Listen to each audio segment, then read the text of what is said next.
Guys welcome to my YouTube channel. तर आज मी तुमच्यासाठी एक नवीन व्हिडिओ घेऊन आलेली आहे। पायनॅपलचा शिरा ते एकदम सोप्या पद्धतीने कसा बनवायचा मी तुमच्याबरोबर शेअर करणार आहे। तर व्हिडिओ शेवटपर्यंत बघत राहा आणि अतिशय एकदम छान एकदम मऊसूत झालेला आहे शिरा, तर तुम्ही कंटिन्यू राहा।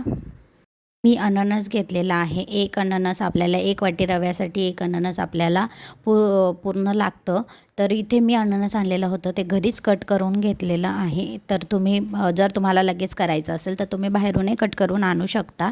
तर मी एक दिवसानंतर करणार होती म्हणून मी नंतर कट केलं। तर अशा सहाय्याने असे बारीक बारीक त्याचे कट करून घ्यायचे आहे, बारीक तुकडे करून घ्यायचे आहे।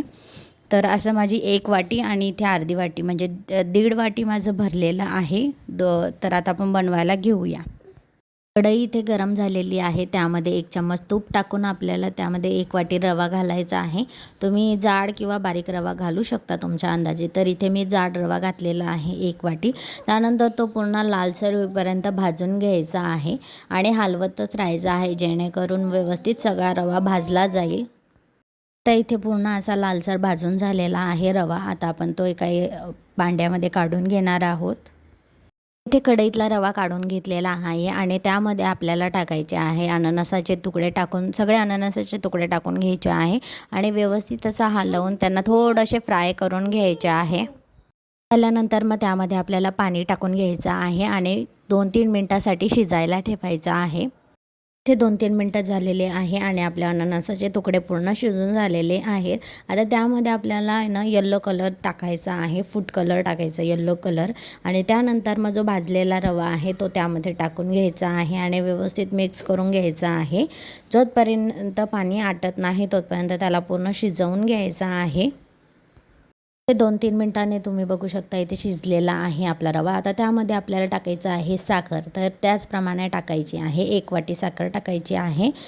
तर इथे मी व्यवस्थित आता मिक्स करून घेणार आहे साखर आणि साखरही पूर्ण आता थोडा वेळ शिजू द्यायची आहे।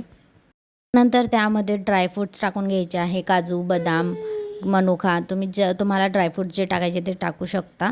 त्यानंतर व्यवस्थित मिक्स करून घ्यायचं आहे आणि 5-10 मिनटासाठी आपल्याला शिजायला ठेवायचं आहे।